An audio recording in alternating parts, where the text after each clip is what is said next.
with Lyndsey on the While We Still Can podcast. It is March 22nd.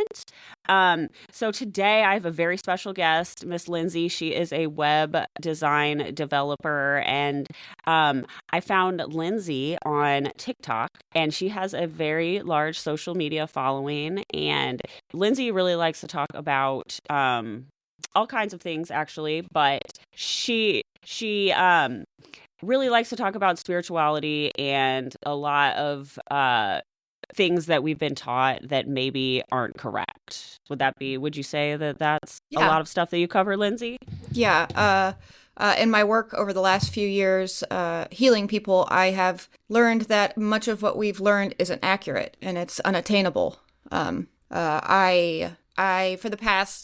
For the past year, I haven't, but before this past year, for like 3 years, I worked as a remote viewing healer. I would meet with somebody's soul. They wouldn't be there, but I would put my mask on and I would sit and I would meditate and I would call on this person's soul.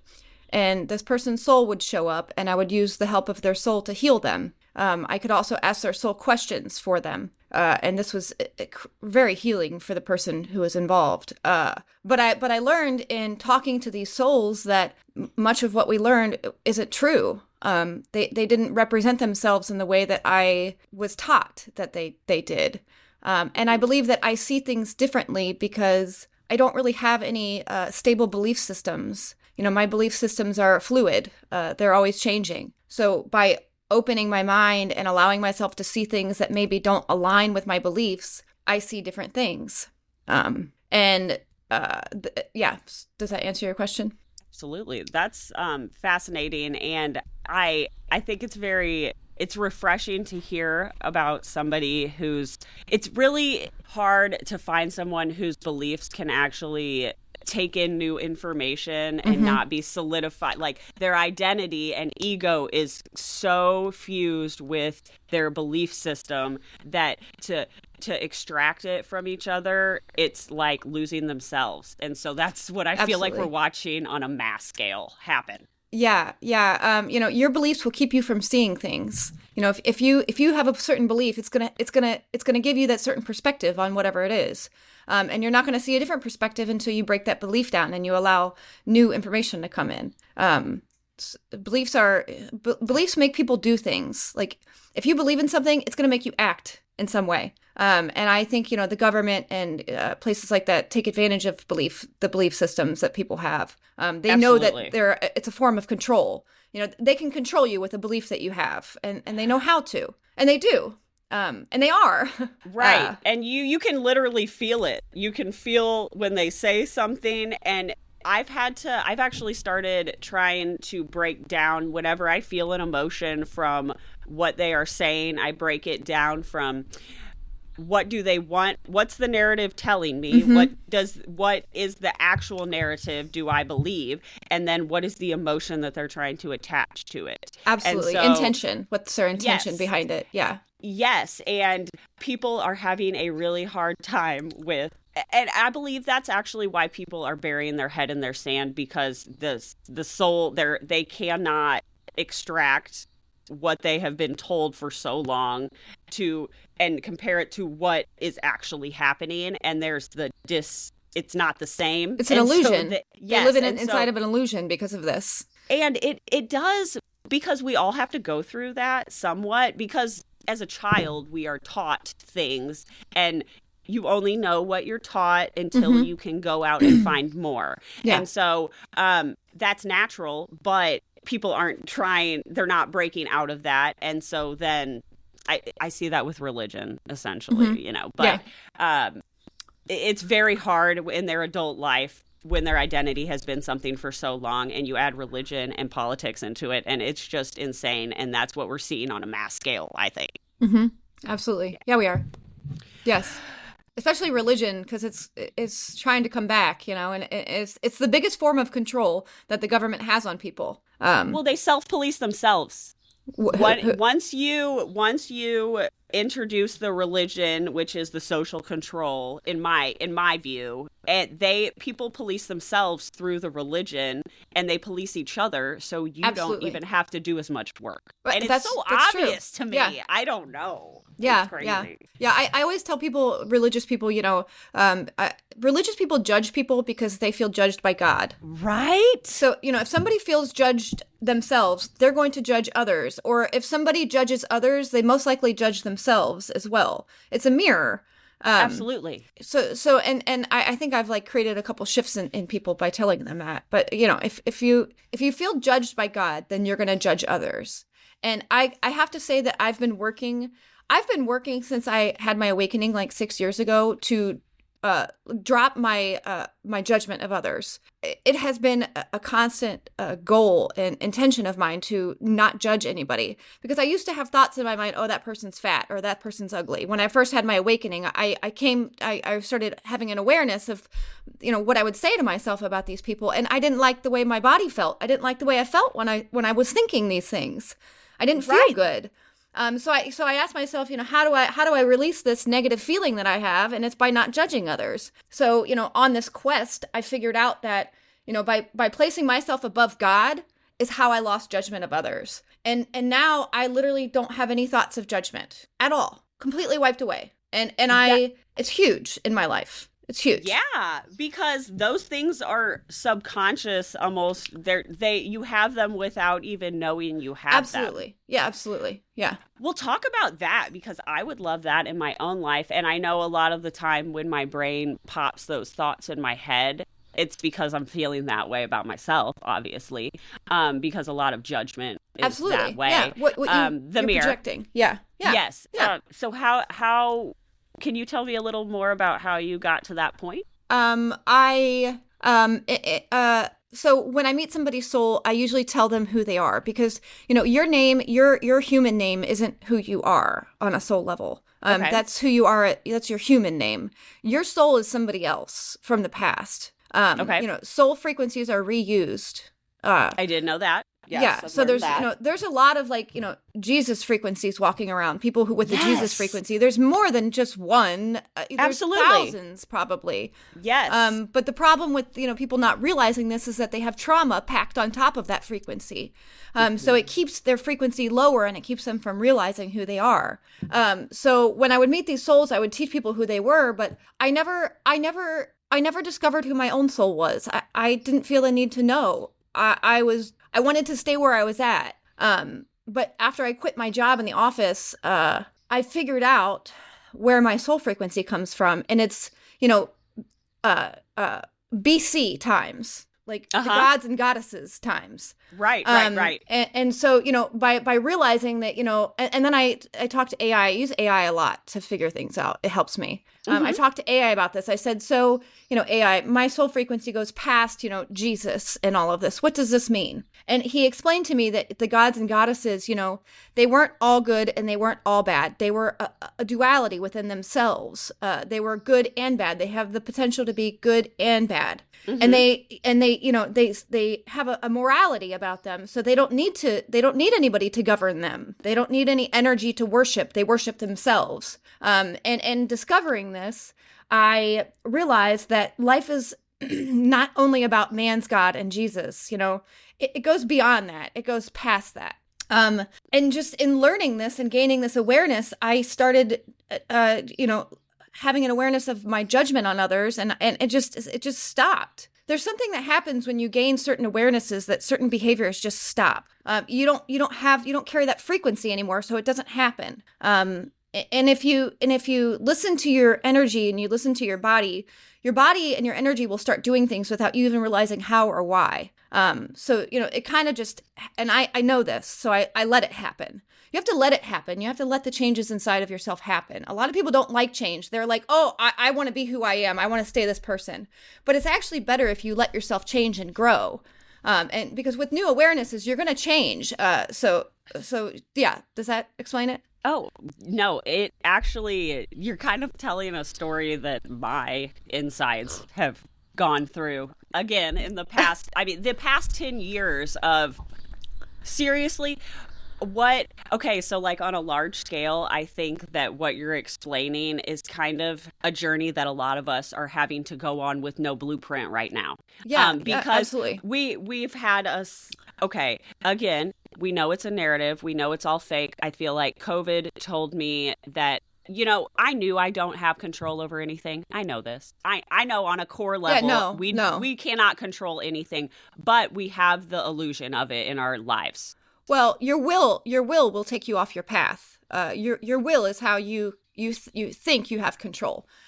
Everybody has a path that they're supposed to be on. Everybody has a place that they're supposed to be at this time in their life, and you're not going to be in that place or on that path if you use your will too often.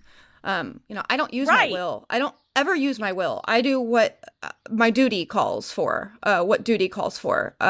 Yeah. But that involves letting go of the comfort of quote unquote control that Absolutely. you were told and taught that you needed to have to be able to do all the things that the people on the top told you that you had to do to be successful, happy, all of those things. And we're seeing that honestly, the richest people in the world don't look very happy to me. They have their problems just like anybody. Money doesn't buy. Money actually buys more burden and responsibility. And that's why they're doing all this weird stuff. I have such a small life. I don't own very much. I have a small place. Like I have a small life, and I look at all these mansions and these cars and all of these employees that all these people have and bodyguards, and I'm like, how does that person manage all? There is no way that I could manage all of that. The responsibility of yes, that's such a burden that you put on somebody, and then once they have it, they're scared to lose it, even though it's probably a curse. It's not something good in their life. I couldn't imagine having all that responsibility. I couldn't juggle it all. I like my simple life. I'm telling you, I have one biological child, and I'm like, how are you guys doing? Like, right. I'm overstimulated all of the time. And she's just like me. So I'm like, babe, I cannot regulate you and myself right now. Like, we gotta go in separate rooms here. So, but again, parenting has also been a big thing that has helped me learn all of these things. But it's a thing that has made me feel like I need control. But I will tell you that the universe, even in my birth of her, reminded me, I think, because I had like a near-death experience during that. And so, I mean, statistically, I should be dead. I bled out, like hysterectomy, all of it. And so they're like very sad, I'm sorry that we had to. And I'm like, no, I'm never doing this again. That's fine. But, like, that was my first time in my life that as an adult, that I was like, I can control nothing. And this was the birth of my child. And it felt very like symbolic in that way. I could imagine that. Yes. And I could not care for her for like the first month because I was in the hospital, and I grew up Catholic, and I can pinpoint my first anxiety attack to confession. Like, they told me my thoughts could be bad. And I was like, my brain didn't need that. I feel like some kids need that policing.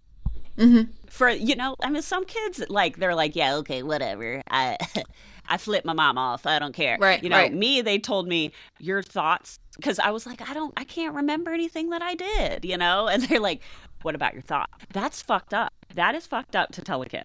I'm sorry. I didn't know that in Catholics that they asked you about your thoughts, that they even pay attention to your thoughts. I don't know anything. By the way, I have no history in religion. I have never even been to church a day in my life. I've never held a Bible in my hand. I know nothing about religion. It in no way has shaped who I am. And I grew up in a liberal Catholic family. So it was very weird because my parents were Union. And so, like, we always were Democrats. Pro-union. Yes. Yeah, Democrats, yeah. But then we would go to church, and I'd be in these classes because you have to take these classes before you go get your first communion. It's silly. But they would talk about Democrats being baby killers in this church class, right? And I'm like, okay, and you're in like second or third grade, and so I'm like, my parents aren't baby killers because I'm here and I have sister, yeah. I'm confused. Okay, they're telling me my parents are bad, and then when you go and do confession, they're like, you got to go tell the man all the bad things you've done. And I'm like, that's the most awful. I have never isn't heard that anybody terrible? explain. I've never had anybody explain this to me before. I knew. So you're 9 or 10 going through puberty, Lyndsey. That would seriously shape who you are. That going through that experience. No, I can pinpoint my first anxiety attack to that moment of realizing that my thoughts can be bad. And what happens when you try to control a thought? It's the only fucking thing you think about. It fights back. It fights back. It fights back. I mean, if I told, because like I hear my ego in my mind, my ego's listening right now. She's listening along with me. If she has a thought and I were to tell her, don't say that thought, she would just say it again. Yeah, middle fingers up, girl. Absolutely, yeah. absolutely. And it would just create internal conflict, internal energy conflict within somebody. So to me, religion is literally installing that as the form of control. That's awful. That's in awful. Children at age 8 or 9 at a form like, and you're starting to get those weird, like, tingle, like, what's this? What? Yeah. Oh, and you don't know where it's at, and they told you it was bad in the class, and then they told you your thoughts are bad, so you're bad. You are bad. That's awful. That's such an awful thing. And my you know, brain, the kids very much their home life. You know, you have to think about the kids' home life because not all kids have great home lives. So they could be hearing super negative things at home, and that's the reason that they have the thoughts they do. Like, you know, kids aren't responsible for themselves. No, I don't think any kid is responsible for themselves. They shouldn't have to be. No. And you're putting all of that responsibility on them by telling them that. That's awful. That's awful. Oh my gosh. I'm sorry you went through that. That's awful. It was a lesson learned though, right? Like it taught you a lot. Absolutely. Right. And so when so it was crazy because after that point in my life that they told me my thoughts were bad, I couldn't be alone. Like, it was weird because I would get an anxiety attack anytime I would be alone with like my mom, and I felt like I had to confess something to her no matter what, like anything. It was crazy. And I mean, it was very like, that's when anxiety started for me. And so going through life, you know, and I remember being in vacation Bible school because they had cookies. And so I wanted to go. I was cool with that. I was a little chubby kid. I love me some cookies. And so we're in the little church thing. And I think we were poor then. So like my mom's like, yeah, go to this camp, go. And so, but we were doing the Noah's Ark story. And I just remember being like, wait, I thought it was like a symbolism story. You know, not something that actually happened. I could see they're trying to teach a lesson with this. Right. And then I was like, oh, the adults believe it. I'm like, this is crazy. So even at that age, I was like, I'm not buying it. And then when I was pregnant and I was thinking about how I was going to raise my child, and so I really had to deep dive into how morality, and because I was like, I'm an atheist. Okay. But then I'm like, okay, I don't think I'm an atheist either, because I think that literally my molecules touching another molecule, touching every single person in the world. Like, that is what everything I do impacts everyone all the time. Okay. You know, so then I had to figure out how I was going to teach that to a kid without religion, because they only teach you how to do it with religion, you know, traditionally when you're growing. That's all I knew. So I had to do a lot of research, and then I had the near-death experience, and it was crazy. So after the near-death experience, your microphone isn't. It should be. Is it me? Hold on, let me check my earphones. All of mine's the same. I haven't touched anything. I have to pee. I'll be right back. I have to pee. Hold on one second. Okay. Let's see. It's me.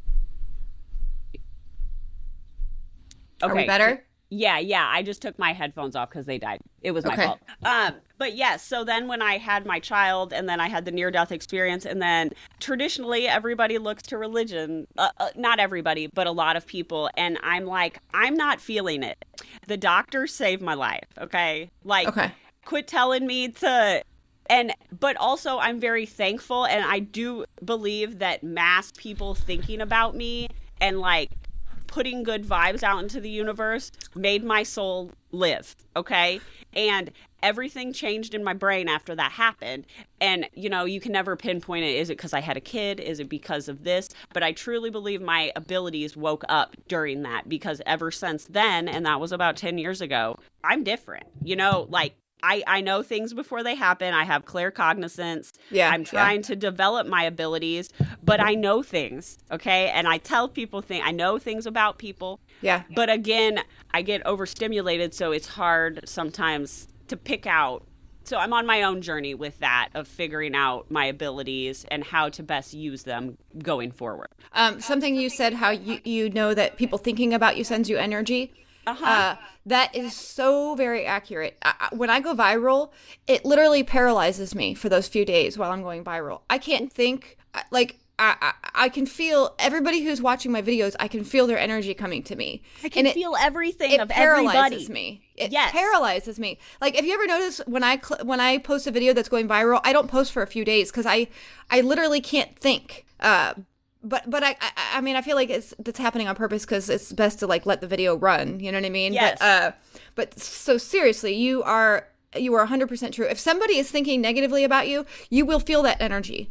Oh, I feel it. Yes, absolutely. That is 100% possible and happens. Well, yes, no, I totally believe, and people say, you know, pray for them, and I always am like, okay, if you don't pray good vibes, just thinking, raising the vibration of healing frequencies and all of that. But so I work in the operating room, and it's very weird because so you wear a mask all day, so you are very in tune with you gain an intuition. Like, I can tell when a doctor breathes different. Okay, something is, you know, like, you can walk into a room and I'm like, their wife pissed them off this morning. They're fighting with their kids. They're not going to tell me till the second surgery today because they're pissed off. You know, like, and you can tell, and I can tell all these things about people, and it's just, you have to keep it to yourself. It's a thing. You have to keep it to yourself. Yeah, yeah. And they're like, why are you asking me what's wrong? And I'm like,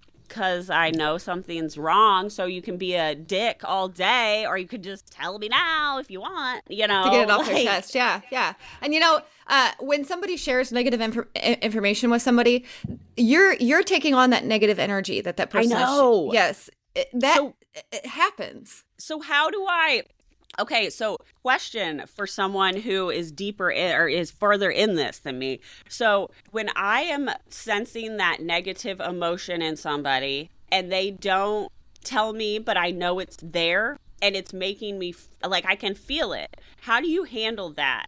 Like, I know it's not mine to take, but if you're around someone and it's bleeding into you, how do you... I mean, to be honest... do a wall? What do you do? I deal with this at work. There's somebody I work with who, she teases me. She tries to put me below her any chance she gets. And so you know, she'll do something. And I know she's doing it just to, like, drop my you know, she's trying to, like, make me... Energy like, vampire style. Yeah. And I mean, to be perfectly honest, I ruminate about it all night. Like, it circles in my mind. So I really haven't figured out how to, you know, a good sleep. A good sleep is how I take a shower every day as well. You can take a shower after you get home and intentionally ask the water to cleanse your aura. And it will work. I should be showering every day after I work, but I don't. But I know if I did shower, I would feel better. Right. So to answer your question, I talk to my ego about it, and I tell my ego, you know, it's really just not that big of a deal.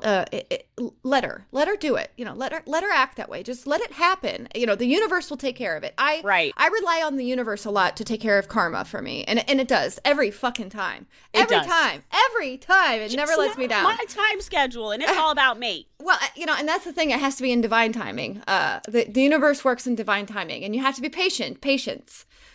So, you know, I guess I just say to myself, you know, the universe will take care of it. And it always does. It does. Okay, that's good. You know, I'm going to maybe put that in a loop in my mind, maybe try to catch that on my ego next time, because I definitely have some people in my life that I would put under that category. Like, I have a family member in my life, and she even comes on my property. I can feel when she drives in my driveway. She doesn't even have, like, I can feel before she calls me, because it's that and it's decisions she's made, but at the same time I'm like, okay, what? Like, I can feel it's very weird. As far as, like, people close to me in my life, I have my dad. Literally, that's the only person in my life that I don't have any friends. I don't have any other, my mom, I have cut my mom out. She's, I had to step back from my mom because she was a source of huge negative thoughts and negative energy. I'm sorry. So, I'm sorry. I mean, it's what it is. She's stuck in a trauma cycle. She was traumatized as a child, and she's never healed herself or understood that she could even heal herself. So I'm not upset with her, but like you say, you have this person who comes around you. I cut people out. Right. I cut them off and I cut them out and I block them. There's something about blocking somebody that cuts the energy off, by the way. Ooh, your audio's weird again. Okay, you're good. Okay, I'm not sure why. No, you're good. Blocking is so, I feel like it's a cord cutting. I'm telling you. It is, absolutely. Absolutely. Well, it's huge. And I think it puts the control back in your arena. Absolutely. It does. It does. I use blocking everywhere that it's available. Yes. No, for sure. I've actually started utilizing that when conversations become unproductive. Yeah. And it is amazing to have control over that. Yes. Yes.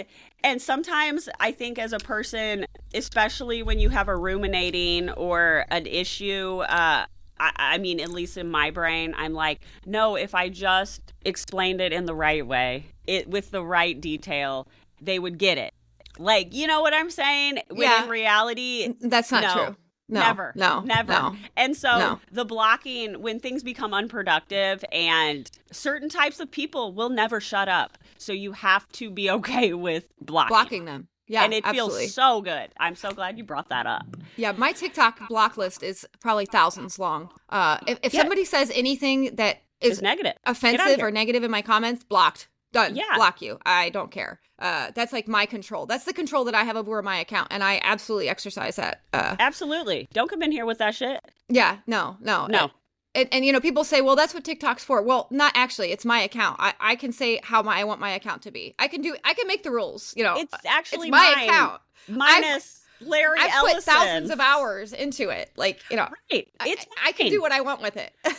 No. Okay. So I, again, am loud in real life. I'm loud on my social media because it's mine. Like, if the higher ups, Larry Ellison, wants to block me off of here and nuke my account, go for it. Otherwise, your opinion is irrelevant. Right. If you have something positive to say, I want to hear it. If you have something negative to say, keep it to yourself. You're blocked. Sorry. Yeah, absolutely. Sorry, not sorry. Yeah. I had a coworker actually. Okay, who says this besides someone who is literally trying to control you? It was a male, obviously, and he was like, why do you post stuff like that on Facebook? What do you mean? My Facebook? Why do I post what I want on my Facebook? He's like, yeah, would you be offended if I unfriended you? And I'm like, sir, I had no clue that we were even friends on there. Please go ahead. But do you have a public Facebook page? I do, and it's my personal Facebook, but like I have one, not for the pod, we don't have one, but yeah, I'll give you my info if you want to be my friend. But sure, yeah, mine is private. I don't have a public Facebook. Oh, okay, profile. Okay. Well, I probably should do that, but also, no, I am really trying to not bend a knee as far as, okay, so I have a special knack for making people feel comfortable. And I can, and it goes along with being an operating room nurse. I have about 7 minutes to meet you, make you feel comfortable in the most vulnerable time of your life, and create a relationship with you in that moment. Okay. And read your emotions. Are you scared? Are you excited? Are you, whatever emotions you're having about it, and figure out how I'm going to communicate with you before you go under anesthesia. And so, I'm stuck in a room with the same people all day usually. And so I have to get along with these people. And, but I'm also not ever going to not say what's true to me if it's appropriate in the time. And so we'll have some hard conversations that they probably don't have anywhere else, But I can always go back to the beginning and be like, I'm always going to bring you a casserole when your wife is sick. I am always going to ask about your kids and how school's going. I am always going to return to the neutral part of the conversation, and we are still friends. Okay, even though now I know some shitty shit about you, and I will be filing that accordingly to keep myself safe in the future. But we will still, you're still a human. And so speaking up on important things that are happening that people are trying to ignore, or making sure that they know the conversation is safe with me, even if we don't see eye to eye. And those conversations adults are not used to having anymore. I wouldn't really know. I don't really. Well, okay, yeah, I would agree with you because at work, it's surface level. It's so painful to me. It's surface. Yeah. It's surface level at work. Do you feel like that is especially in the office? Oh my gosh, it was awful. Yeah, I don't want to talk about the weather. It's fine. Like, no, it was awful. You want to talk about chemtrails? Okay, we can do that. But otherwise, shut the fuck up. You know, right. I don't. Yeah, I can't do it anymore. So people don't like that. But for some reason, I can tell where we're at in the conversation, where they need me to go back to so they're comfortable and it doesn't get too uncomfortable, but they still heard what I said.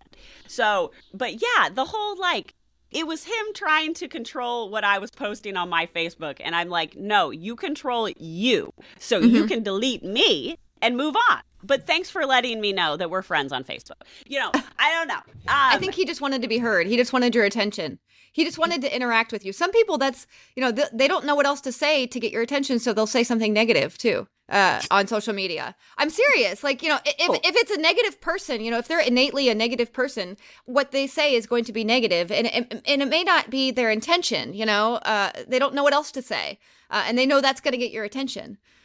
So they're children. Yeah. Well, yeah. And again, I'm seeing with what we're learning as far as energy goes and their energy harvesting and how I feel like money is not the currency going forward. I feel like it's energy. It's energy, data, time, brain, attention. Where is all of that going? That is what is money currency at this point. And do you have any tips for people who maybe can't cut away from the system fully, but I'm kind of like pro money right now. I've never had a lot of money in my life, so I'm doing everything I can to make more of it because I want nice things. I think it's good to how are people going to get more money with the way the economy's going? Is this going to be a mental thing for us to bring it into our frequency? Like how? I am a firm believer in if you are the most authentic version of yourself and you're doing what you love and what you enjoy, that is going to bring you the most wealth. Okay. So, I'm on a quest right now to design t-shirts and start selling t-shirts because it's like through all of my frequency changes and all of my different behaviors and all of my different thoughts throughout the years, this has been the only consistent thing that I've wanted to do is to create t-shirts and sell t-shirts. And so, my belief is that when I find my groove, I use the phrase groove a lot. You fall into this groove. Absolutely. So when I find my groove, and I believe this is what's going to bring me success. In the form of finance, success looks different for different people, but in the form of finances, I think that this is what's going to bring me success. I don't monetize in any way. I don't, my podcast, I can monetize and I don't, I don't sell products on TikTok. I don't monetize. So, I'm kind of like trying to figure out how to do it without that because I don't, it's noisy. It's a lot of noise, monetization. It's noisy. It takes away from the energy of, you're frozen. Are you still there? You're frozen. Sorry. There. That's okay. So, it all of that monetization, it adds noise to your persona and it dilutes your energy. So I totally understand. So I like to focus my energy into one place, which is t-shirts right now.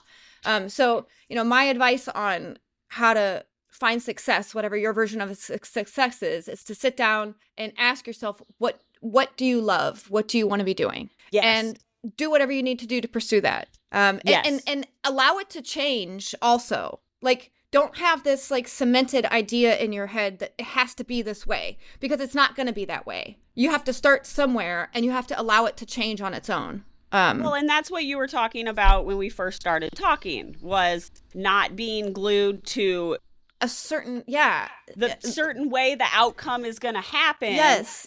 Energy changes, and we are energetic beings. Change is inevitable. So when you accept change into your life, this is when you will start creating something that you want to be in. Right. Because in order to, a lot of people say, oh, I don't like my life, but they don't want to change either. They don't want to do the work and the effort it takes to change themselves. Right. And a lot of people are scared of change, afraid of change. Right. We're taught, I remember, being a teenager and having boyfriends, telling my boyfriend, oh, you've changed.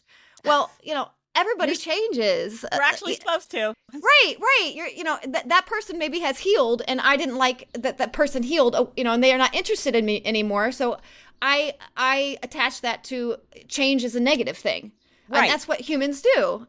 So my advice would be to start somewhere small, targeted, and see what works, what direction it ends up going in, and then go in that direction and follow it there. Yes, I agree. And I've been finding my own self doing that as well. And trying not to worry so much. Again, the anxiety that was implanted in my early Catholicism, with probably some genetics in there. I come from a family of recovered, alcoholics, and so my parents broke the cycle. And so it's been a lot of trauma for them to break that cycle and bring in a somewhat normalcy cycle. We got a little codependence, got to work the program and such. But, it's crazy. Are your parents still Catholics? So like, they're Catholics because their parents made them go to Catholic school when they were younger. And it's that old indoctrinated, but they not in practice. Like, we go to church we used to go to church sometimes, and my parents got us baptized because of the guilt that they had because it's just a cycle of guilt. Yeah. And then absolutely. you promise, oh, I promised God, and it's like, okay, I can't. It's all money. When I learned that churches buy rape and molestation insurance, I saw that somewhere. I saw that somewhere. I'm not. Maybe Facebook. I saw that on Facebook. No, or it's something. very true. I have double checked. So, most churches purchase molestation insurance. If that is enough, that was I will never give you money again. We're not feeding poor people. We're paying to traumatize children and have a lawyer tell them that they're lying about it. We're not. Right. I'm not. Right. Well, anything else you want to add today? We're getting around 45 minutes. Sure. I can plug all my information here. For sure. Any little lessons, but I want you to put your website. Have you started a t-shirt? Do you have that up yet? I do. I'm going to talk about that. One thing I do want to say, though, that's not related to t-shirts or anything like that I'm doing, is something that I learned when I started talking to souls, is that the term higher self is not accurate. Your soul is a direct match of your frequency. You are partners in crime, you and your soul. You match each other. Your soul is not better than you in any way or higher than you in any way. You are equals. So that's why I use the term soul and not higher self. I would not use the term higher self, because that's teaching you that you're never going to reach that level, because it's higher than you. How can you reach something that's higher than you? Yes. And you want to reach your soul and your ego, they need to be together and equals and working together. This is the best version of a human when this happens. Also the dimensions, the beings in the higher dimensions are better than you. Nobody is better than anybody. Everybody is different. We're different from each other. We're all different. So that's something I felt like I needed to say. Okay, so I'll talk about my social media. So on TikTok, I have 3 TikTok accounts. I think over 55,000 followers in total. The one is lyndseysmith.io. That's where I talk about consciousness, energy, duality, the ego. I have another one called God Cats, where I talk about cats. I have 4 cats, and I can telepathically talk to them. So I talk about things that I learn about cats that nobody else knows about. That account is called God Cats. And then I have another account that's called Lyndsey in Kent. That's where I've had this account since like 2019. I went viral in 2022 for building hydroponic towers. I built hydroponic towers out of PVC piping and went viral in 2022. So this is my oldest account. But I have turned it into, I go into my town. I live in Kent, Ohio. It's a college town. Checking that one out. That looks awesome. Yeah, I love that. Yeah. So I'm starting to go into businesses, and I plan on interviewing business owners. So if you're listening to this and you live or work in Kent, contact me. All my email address and stuff will be in the description of this podcast. And then recently, and LyndseySmith.io is a website. You can visit LyndseySmith.io as a website. I also have another website that is devLyndseySmith.io, DEV as in Victor, LyndseySmith.io, and that's my developing, if you want to hire me as your developer. I worked as a full stack developer for 3 years in an office, and I learned a lot, and I can develop websites. I use Wix. I can use Squarespace. I can use whatever you need me to use, but I can develop a website for you, and all of my information is at devLyndseySmith.io. On the website that is LyndseySmith.io, there is a link on the homepage, and it says Shop LyndseySmith.io merch. That will take you to my t-shirt wall, which I use a service called Fourth Wall. So far, it's one of the best things that I've worked with as a creator.